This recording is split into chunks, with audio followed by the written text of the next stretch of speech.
Hello and welcome to Daily Debrief brought to you by People's Dispatch. I'm Pragya and today we bring you an update on the Iran nuclear deal. Josep Borrell, foreign policy chief of the European Union, has indicated difficulties in restoring the JCPOA, also known as the Iran nuclear deal. In 2018, the United States had walked out of this agreement, which it had signed with Iran, and it included other countries. Many experts following the developments were critical of the exit, saying that it would create complications. We'll go to Abdul from People's Dispatch, who has been tracking these developments. So, Abdul, can you give us an idea of the significance of this remark about how it will be difficult to restart this deal? Well, Borrell is one of the central figures in the talk which is going on in Vienna to revive the deal, which is almost more than a year and a half has passed since these talks are going on.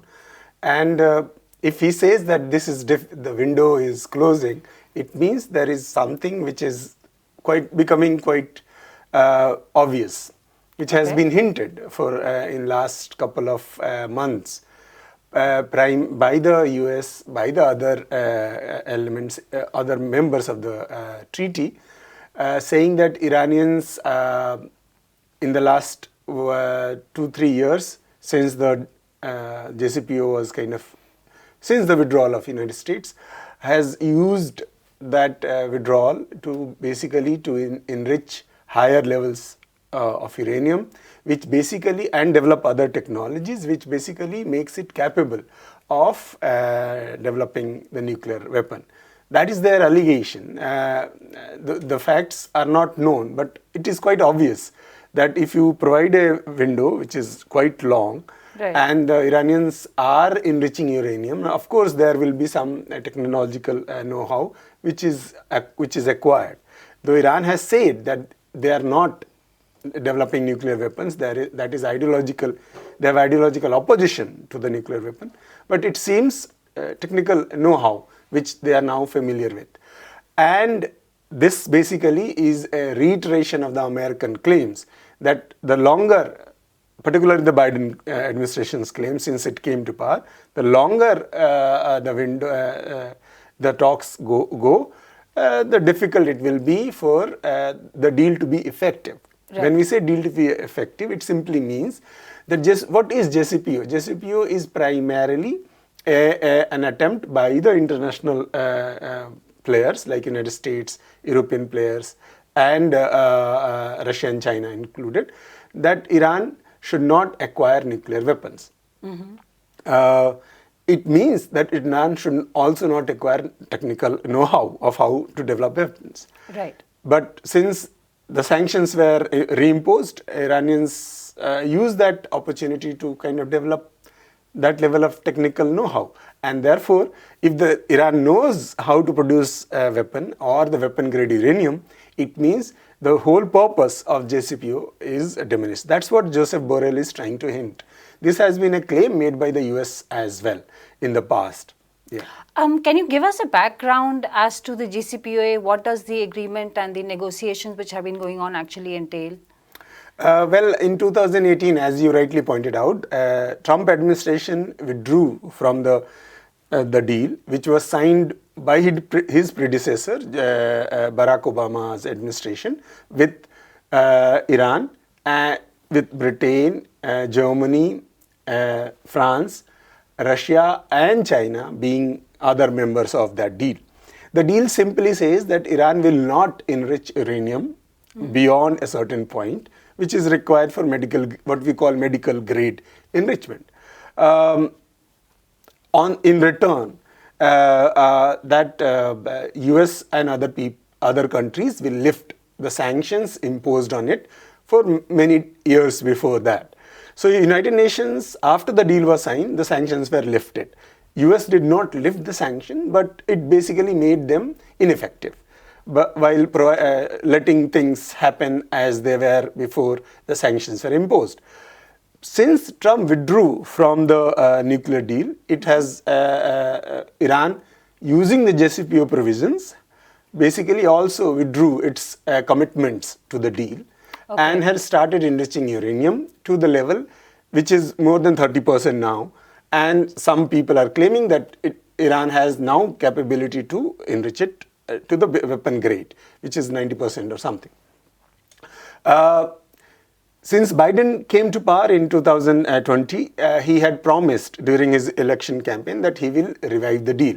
But it has been more than almost 2 years, and nothing has progressed on it.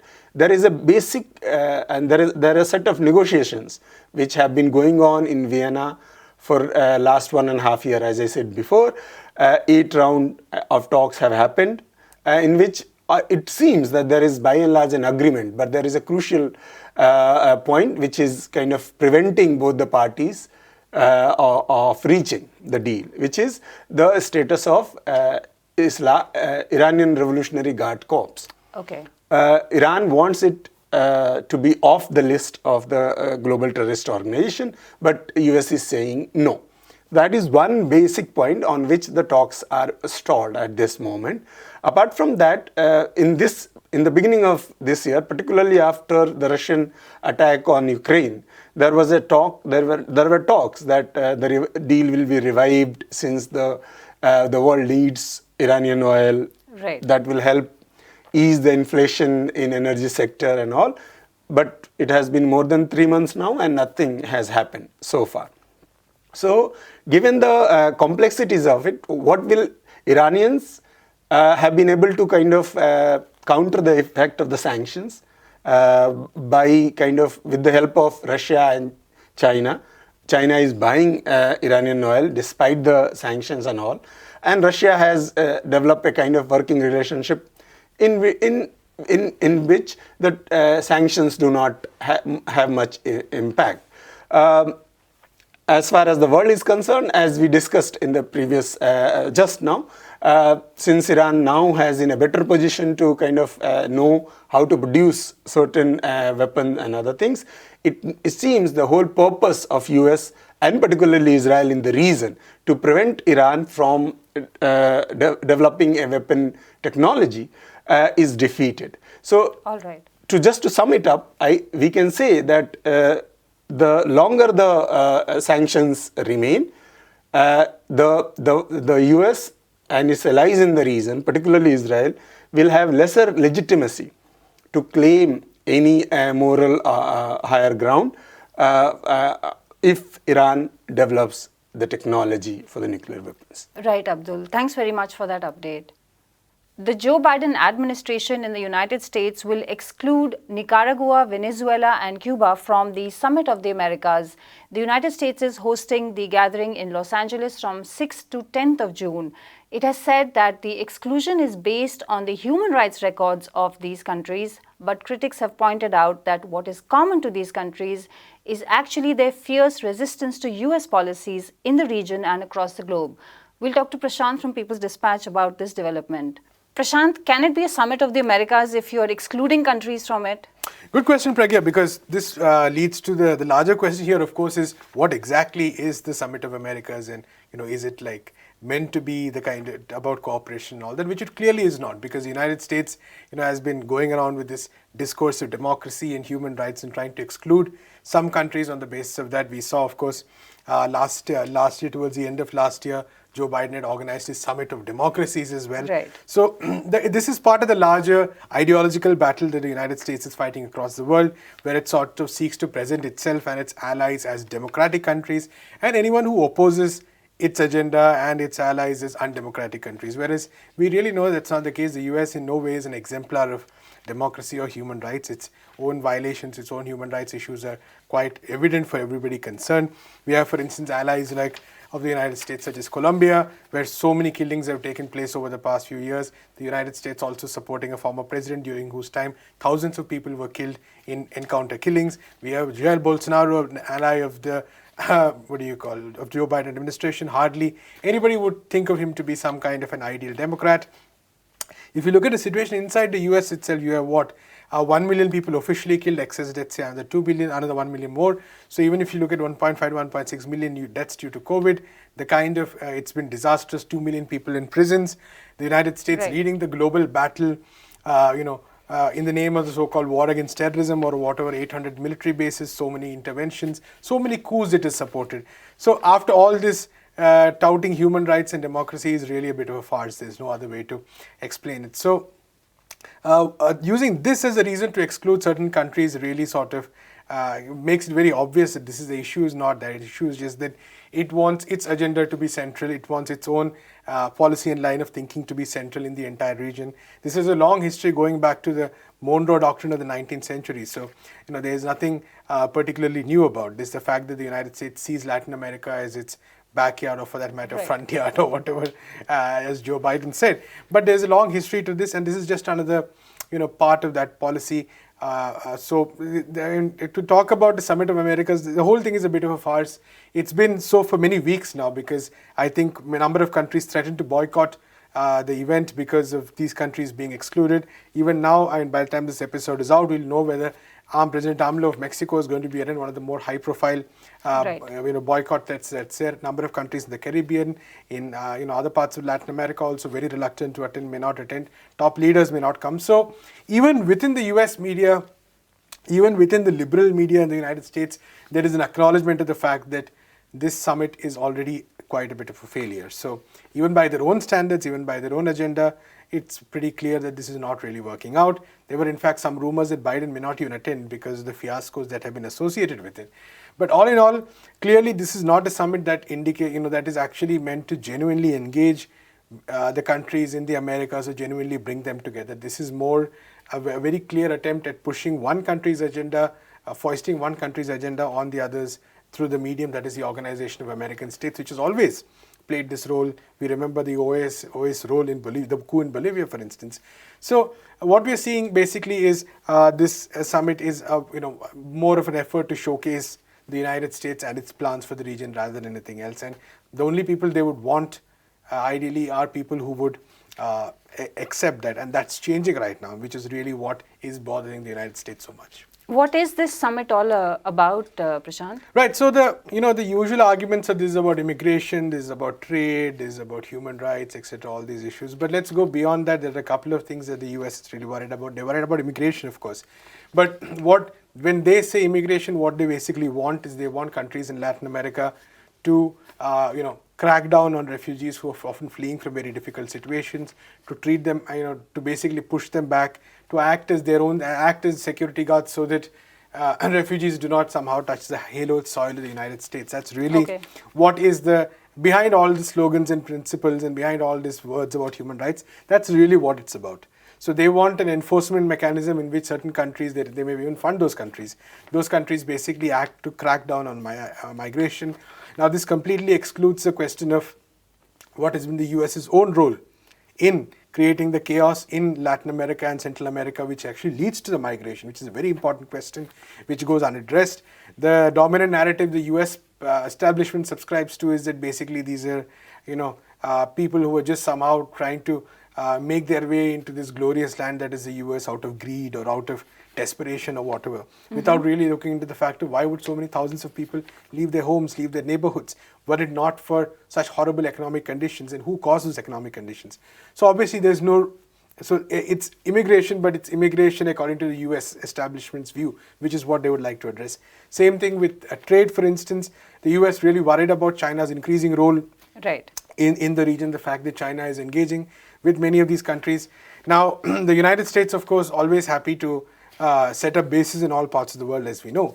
But when China is engaging with these Latin American countries on a purely economic basis, there is a great deal of a feeling of threat that the US is facing. On the other hand, the US is not really able to offer much to many of these countries.